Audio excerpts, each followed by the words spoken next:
Welcome back, everyone, to Rev'd Up for Sunday, another episode of our podcast from St. Mark's Episcopal Church in New Canaan, Connecticut. We are the clergy team. I am the Reverend Elizabeth Garnsey. I'm Peter Walsh. I'm Justin Crisp. And today we are at the 19th Sunday after the Pentecost, and we face a gospel once again on the road with Jesus in the Gospel of Luke. And, everyone loves a parade, but Jesus really does not like a large crowd.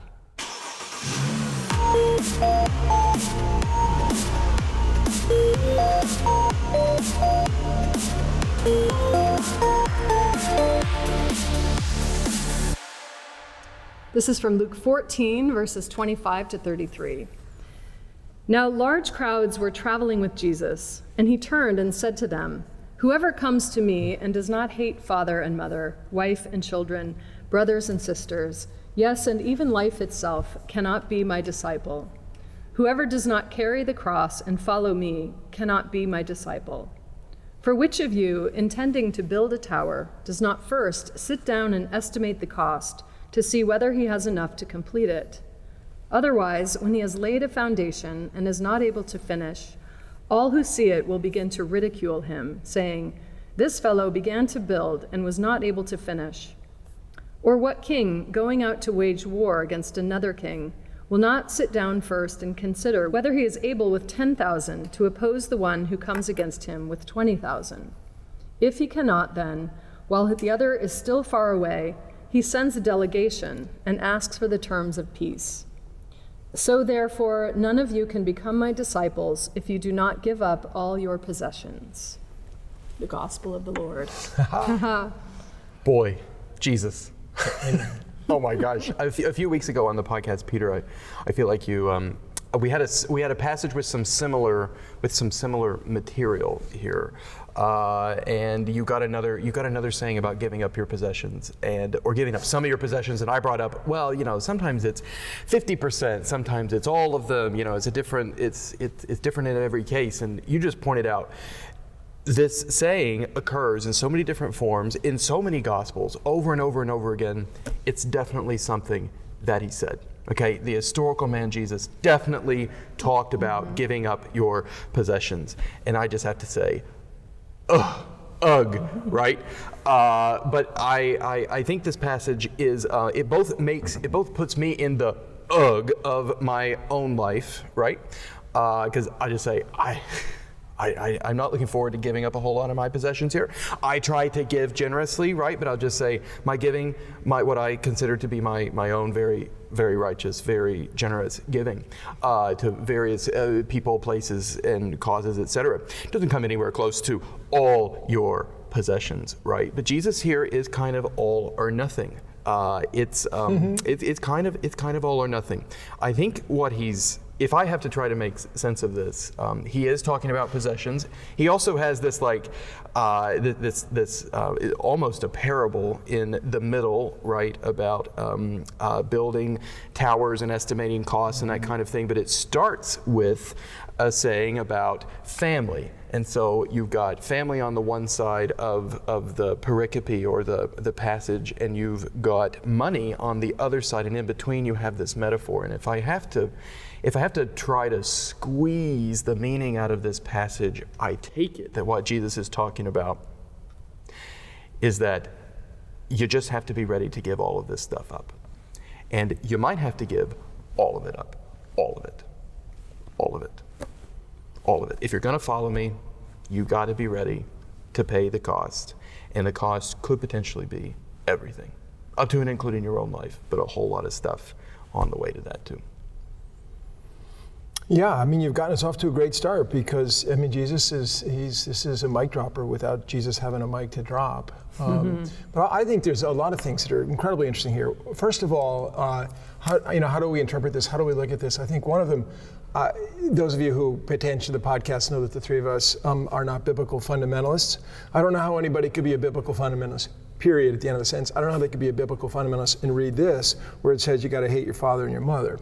So let me just take that. If there's not a mode of interpretation to understand the way Jesus talks, I think you're really in trouble. The second thing is the Jesus that I was raised on in fourth grade in my CCD classroom with this sort of sweet airbrush Jesus with a little kid on his knee, bring the little children, suffer them not to not come to me. You might set that one aside because this is sweet Jesus, not sweet Jesus in that way. And the third thing is another popular way of understanding Jesus, the prosperity gospel, which is very popular with many folks. In other words, follow Jesus and give yourself to the kingdom, and the rewards are fantastic.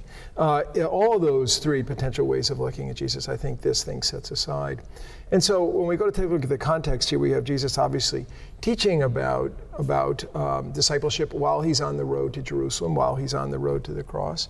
And the context of this teaching to some degree is the great banquet. And so in all of chapter 14, Jesus is troublesome throughout the whole chapter. I mean, the whole chapter is like, oh, who invited this guy, right? Because he is just thorny to the banquet. I mean, he gets invited to a banquet, then he gives a parable about the great banquet, the eschatological banquet. And so the context of this is the excuses that people give that they can't go to the great eschatological banquet, that they can't join the kingdom of God, they can't join the kingdom thinking. And one of those has to do with I just got a new wife and I need to stay home. I think that's sort of what it says. And so Jesus just takes that familial relationship thing, that entanglement, and just sets that aside.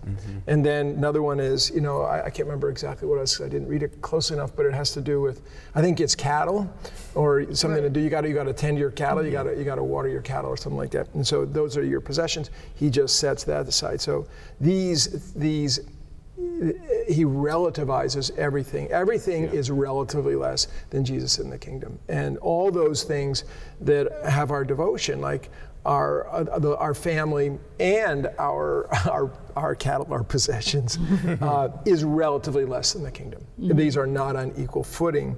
And then he uses Hebraic argumentation with the hate. I mean, he doesn't mean to hate your father and your mother, just like he doesn't mean let the dead bury their own. I mean, all of these things are just, we receive them as, but this is the way Hebraic argumentation works. And it is harsh and intentionally so. Well, yeah, I mean, as I said in the start of the podcast, that Jesus really doesn't like large crowds. And I think every time we see him followed by crowds, he either stops talking and feeds them, or he teaches, but often he turns and tries to thin it out with these heavy demands. He's not interested in people who are following the crowd. He wants people to follow him. And many in these crowds are following the crowd, and he's on his way to Jerusalem. He knows the end point, and if anyone wonders why he dies with very few people at the foot of his cross, this large crowd got pretty thinned out by the time they saw what was going to happen to him. And so I think he knows what he's doing here. He's not feeling the love. He's not loving the crowd. He's not evaluating how successful he is with all these large numbers following him. He's looking at the heart of people and, by turn, our hearts. And, are we prepared to really follow this road that he's on?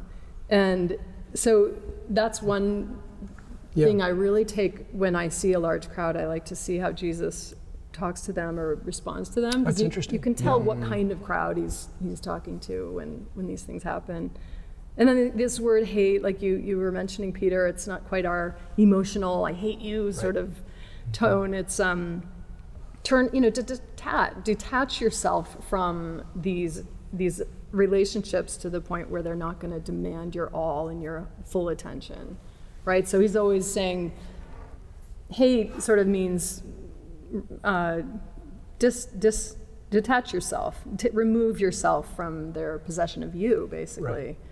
And then I have read an interesting take on this word possessions too, back to your point of having to give up all of our things and give more and so on. The word possession in the Greek doesn't really have a noun-ish take. It's more of the things at your disposal, the things that you can manipulate around and cling to.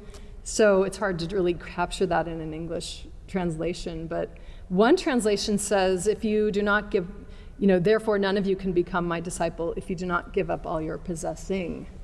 You know? Oh, wow. And so it's one thing, just like that rich, I don't know, you can give away everything, you know, everything, and still be very attached to those things, or very attached and have this sense of attachment and possession of other people or of your goodness or your self-righteousness. And I really do think that gets at where Jesus is at with, it's not how much you give up, it's giving up the needing to cling. And then right on the heels of this chapter is 15, where we have this prodigal son story, and the father, you know, the sons are like, give me all your stuff, and the other brother's like, but it was mine, I earned it, you know.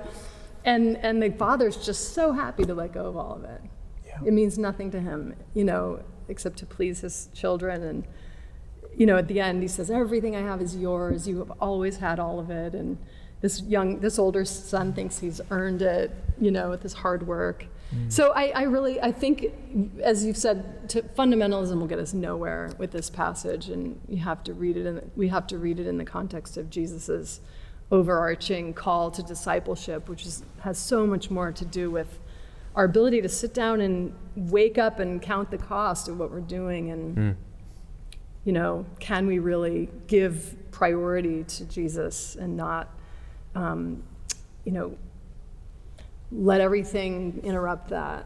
And it's something we have to renew over and over again. I don't think you just do it once and you're ready, you know? Every day something's gonna come in and say, but this needs my attention, you know? Yeah, To be sure. It doesn't happen in my life. I mean, I'm lucky if I can do it every day. Maybe Monday, Wednesday, Friday. That would be. I would think I was really firing on all of my spiritual cylinders. Oh my gosh. You know, I think that hate here. Hate is a rhetorical and a spiritual scalpel, right? So it's part of the rhetorical. Is part of the rhetorical framework which Jesus is inheriting as a Hebrew teacher, as a rabbi, to use this kind of hyperbolic language and so on. It's supposed to startle us, I think, and I think. For me, it's supposed to startle us partly because these natural kinship relationships, let's just take them first without thinking about the possessions or the things which are at our disposal. I'm really taken with that, Elizabeth. You know, these natural kinship relations are good. They're created by God. It's good to, I don't think there's any such thing as a perfect family. I think there are such things as great families. No family's perfect, but many families are really, really good. And they're worth cherishing, right? And there's lots and lots and lots of hurt in families, but not every family is like that. And there are families of choice and families of origin and so on and so forth. And these kinds of bonds that we are capable of forming with one another, bonds which sometimes are between people who are biologically related to one another, and sometimes which are adoptive or non-biological in character. That's a beautiful human capacity, right? It's a part of our natural flourishing, you might say. Our flourishing as human beings, our human nature seems to run with the grain of having these kinds of kinship relations.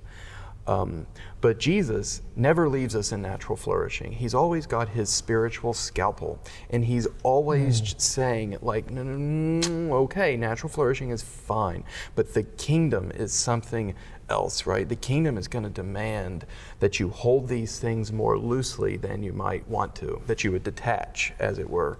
Or actually, the way that I struggle with the language of detachment. Detachment has so many different lineages. You know, there's certain, and many of them non-Christian. But there is a Christian tradition of detachment. I'm thinking of Meister Eckhart and other medieval mystics like that. And I have to say, I worry about some of them because I am attached to the members of my family who are named at the top of this pericope. In particular, I'm attached to my wife, and I think that my attachment to my wife is actually a holy thing. And I think that for people like Kierkegaard, as opposed to people like Eckhart, Kierkegaard says you're supposed to cling actually to these people. You're supposed to attach yourself to them, and you have to be willing to give them up. But it's as though you have to both be attached. You have to both bind yourself to them, and you also have to be willing to give them to God. And you have to do both of those things, the willingness to give it to God and the willingness to attach yourself to these people. They both have the same kind of intensity. And the story that he uses, of course, in Fear and Trembling to illustrate this is the sacrifice of Isaac, or the almost sacrifice of Isaac by Abraham, right? So Abraham loves Isaac, loves Isaac. Abraham's not detached from Isaac. No way is Abraham detached from Isaac. In a Buddhist way, in an Eckhartian way, this man is attached to Isaac, but he is willing to go up the mountain, and he's got the knife to the throat. And then God says, Abraham, Abraham, now I know that you fear God, because you have not withheld from me your son, your only son. He doesn't make him go through with it. And there's an interesting thing Kierkegaard said. Kierkegaard says that Abraham expects to receive Isaac back in this life. And he's riffing on this line where Isaac at one point says, Father, what are we doing? I don't see any animals here to be sacrificed. And Abraham says something like, the Lord is going to provide the lamb. But so Abraham is, so what Kierkegaard is playing with is the fact that Abraham is totally attached. And he's got the knife at the throat to the thing that he loves more than anything else in the world. And that, I think, is part of is a uniquely Christian kind of spiritual dynamic, right? That actually, this worldly attachments, there are some of them that are really, really, really good. And yet, Jesus could very well, following Jesus could very well cause you to have to give them up. That was excellent. You and Soren. Soren more than me. No, it's really, really, really good. And I interpreted it slightly from a different place. That's why I found what you said to be so rich, because I was in a different place, which is to say that what Jesus is talking about is a change of your identity. And so what are you? You're a member of this family. And what he is saying is now you're a member of a new family. And the new family is a kingdom family in which Jesus and the Father are the heads of household. And that your new family are all of these people, this ragtag group that's walking down the river with me or with him, right? Or up and over through Samaria. And this is your new family. And so in the change of identity, reminds me of a young man. I'm very close with his father, and he came and he came through the telephone and spoke to me. And at the end of it, he said, "Oh, there's one more thing," because I know his sister too. This is a person who, as he moved into adulthood, experienced a very powerful conversion to Jesus, and in the context of a denomination that is very kingdom languaged, and he uses kingdom language all the time with great facility, but he uses kingdom language all the time. He grew up in a household that was where this would be a very foreign thing, and at one point an event happened, and his sister said to him, "I feel like I've lost my brother." And which the way you responded is how I respond. And because a very complicated answer there. Right. Because on the one hand, the answer is yes. And on the one hand, the answer is no, depending on how you might perceive this. So he remains devoted to his sister as he always has been. But what she lost was someone who shared the centering, what is their life centered on? And he centered his life on Jesus and this Christian community. And she felt the absence of his presence as her brother, and the one that she grew up knowing and loving, and now is continually adjusting to the new person who finds fulfillment in this world. And so that's where I was reading this, versus the Kierkegaard Isaac and Abraham and Isaac reading, which I also find really interesting and fascinating. But that's where I was with this question of family ties. Well, and as you said, Justin, there are no perfect families, and some are great, and usually there's a lot of complication in families. And I don't think Jesus is a figure that would literally turn us against each other in our families. That to me would just be anathema to what Jesus was about. And if anything, if we really ever got everything right, everyone would be better for letting our loyalties be reordered by Jesus, right? But it's so complicated. And the thing is, life happens to us and, throws our lives into chaos, takes a loved one from us untimely, as we all know, and grieve over for our parishioners who've had that happen. And, or people turn away, or maybe this isn't the case of your friend, but some family members really go off the deep end in our view and follow a cult or a political persuasion, or something where we just feel like we can no longer relate, and what a grief that is. Serious. And so I think life just happens, and so we have to to prepare to follow Jesus through the chaos of life is to accept a lot of disordering of the things we're used to, and to cling to anything, the way things used to be or the way things should be, because we've always known them to be that way. Jesus is coming to turn over and upside down so much of what we hold dear, and so many value systems that we might learn from our families, and probably for good reasons at the time that we learn them, or not. But that's how we are in families. We're tribal, and we have to cohere around values together. But often to follow the gospel is to really have to turn away from things we've grown up in our tribe or our community or our, culture that values things a different way. And I think Jesus' call is to be willing to let go of all of those systems that we think are so correct, because it really might not be. And I think part of me reads this gospel in the macro sense that our entire human species, has to be ready to evolve. Like, we are clearly in a time of evolution and also dire, moment of no return, environmentally and so on, and maybe systematically through our politics and war and all the things that are crumbling around us.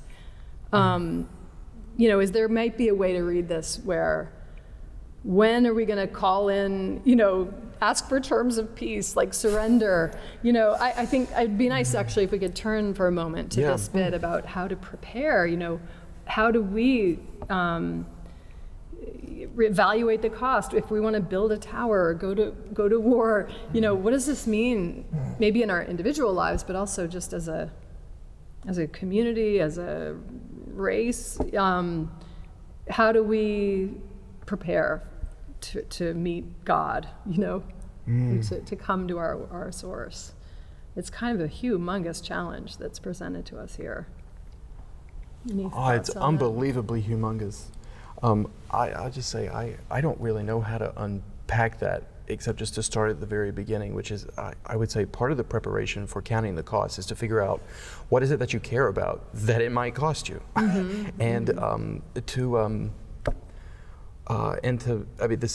is back to the Kierkegaardian thing, right? Like Kierkegaardian knife at the throat of Isaac, rather than just detachment, pure and simple. So I think I think the first step, just to summarize where I'm going, is to love what it is that you love. That's actually preparation for the kingdom, right? You have nothing to give the Lord unless you actually have things, right? Unless you have things which are dear to you. You can't give up what is dear to you. You can't sacrifice what's dear to you unless you really love it. I think that the early church fathers often got themselves into a place which I think is spiritually unhelpful. So many of the early church fathers have huge critiques of grief, for instance. So they say there's a kind of way of reading this passage and the tradition which follows from it by saying that, if we're really Christians, right, if we really believe in the life of the world to come, if you really follow God, if you're really letting Jesus be the center of your life, if you're really letting God be the center of your life and not your families, not your friends, not your possessions, etc., you won't grieve anymore. You won't be sad whenever these things go away. And I actually think there's something quite inhuman about that demand. And inhuman, not in the good way, right? There are certain inhuman ways that human beings are supposed to act by grace, according to Christians, things that might run contrary to our human natures, but they turn out to be superhuman. They're not inhuman, they're superhuman. They're above human by grace. This isn't one of those. I think that, the criticism of grief or mourning is actually, it's inhuman. And so the first step would be to acknowledge that, yes, this evolution, this process of change, this process of transformation that Christ calls each of us individually and as a human, as a whole creation into, it is the way of the cross. It does cost things. It will involve grief because you're going to lose some stuff you really love. And so I guess because I don't know quite how to unpack the rest of that, the place where I would start is, well, I'm going to try to love what I love really well and to take stock of it and try to figure out what is the Isaac that I might take up the mountain. What is it that God might actually be demanding of me? What things in my life do I really actually love that I might need to not exactly hold more loosely, but be waiting to hear God say, Justin, or not to say Justin, as it were, and to demand me to give them to him. That's where I would start. Oh, wow. So you posed a very, very difficult question, and one I can't answer. I just say that these two parables that are tucked in here about building the tower and waging war, which are obviously only in Luke, where they're the kind of like the careful calculator for discipleship, like, how much do I have to give to this sort of thing? I don't actually know a lot of people who have done the calculation, but outwardly, I mean, the one person I know who did the calculation outwardly is a man who left Christianity. And you've heard me tell the story before. He's the father. I have very great respect for this man who was a very devout Christian, saw that Jesus followed his principles all the way to the death. This man, who is a practicing psychologist or psychiatrist, I can't remember which, realized that this man was so extreme, he would follow Jesus all the way to the cross, and that Jesus died. And he just said, his devotion to Jesus was so great, he just said, actually, I can't follow him. So he began to follow Buddha, because one of the things he had said to me is, Buddha didn't die. Buddha followed this thing all the way to giving up everything, but he didn't give up his life. And when I met him, he was, as he still is, last time I spoke to him 2 years ago, was still working with the Dalai Lama in think tanks about what does it mean to be in diaspora. And so he followed the Buddhist way the whole way too. But here's somebody I know who did the calculator and decided he couldn't do it. He could not follow Jesus. It doesn't mean they didn't love Jesus, didn't respect Jesus. He just couldn't do all that. He did give up his house and live in a after his wife died, and drive around in a Winnebago. So I was like, man, you're halfway there. You gave up all your stuff. And you gave up your wife to a death. But anyway, that's that. The second thing is, I think that there is a constant negotiation that happens all the time, day by day. Anybody who lives near Manhattan sees homeless people who come to you. You're eating in an outdoor place, you're having a muffin and a cup of tea, and the guy says, do you have $1 or $2 or $3 or $5? And so here we are suddenly again counting costs. And so you get your annual pledge campaign from your church, you get all these things. And so we have a constant calculator, kind of what would Jesus do? What do I need to do here? But it's a low-level calculator, but in the sentence leading this is, whoever does not carry their cross, or it doesn't say carry Jesus' cross. I mean, that also can be translated, who doesn't carry your cross, right? This is in the Greek, this has to do with your cross, not Jesus' cross, cannot be my disciple. So we all have within us the need to put some things to death, or some things in us are going to die. And we all know, because of the work we have, that the people we see in our world, people dying all the time, people losing all the time, whether it's their health or loss of surety of housing or whatever their thing might be. But our calculator is, how much do we have to lose of our stuff out of love for Jesus to give to them, or something like that too. So I think there's a lot of little deaths involved in following Jesus. Mm-hmm. And by the same token, a lot of resurrections, right?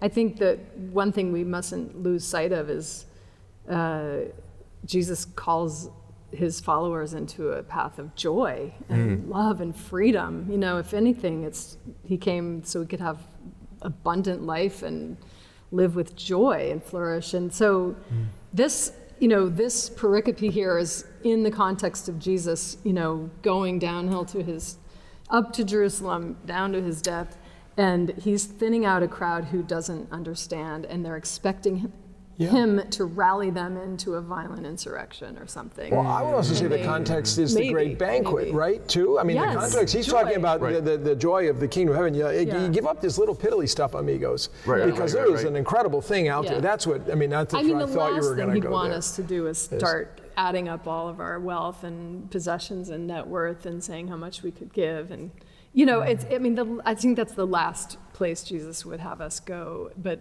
instead to say, how much joy can you have in the midst of this dark world? How much joy can you choose to have, and can you give up the worry, the fear, the need for things to be your way, and the need for you to have, command of things and people. We want to control the situation and the people in our lives, and maybe lightly so, or we don't realize it, or it can look very benign, but we're always preoccupied. We're always prepossessed, it's like, I think that, Jesus ultimately is saying, come through this path with me and emerge into freedom and joy. And that's what we don't realize, that by accepting the cost of discipleship is to also embrace true freedom that you can't even imagine what it feels like. But I think we have a lot more that we could say, but we should probably... Yeah, but that's the kingdom of detachment. You were talking about the different detachments. It's detached in order to attach to the kingdom, I think, at some level. But I'm with you on what you're talking about. Yeah. And we're getting a snapshot of one teaching, but the larger context of what Jesus offers. That was very helpful. That was good. Yeah. Wow, there's a lot of good stuff here. Little did we maybe expect at the beginning of this. We were all kind of, oh no. Well, anyway, may we all continue to ruminate on this, especially as I march toward a sermon on Sunday. But thanks for your incredible wisdom. I love everything that you guys have said. It illuminates a lot. Thanks for joining us, another episode, and we'll see you in church on Sunday. We hope you'll like, share, and subscribe to this podcast wherever you listen or watch. Have a great week.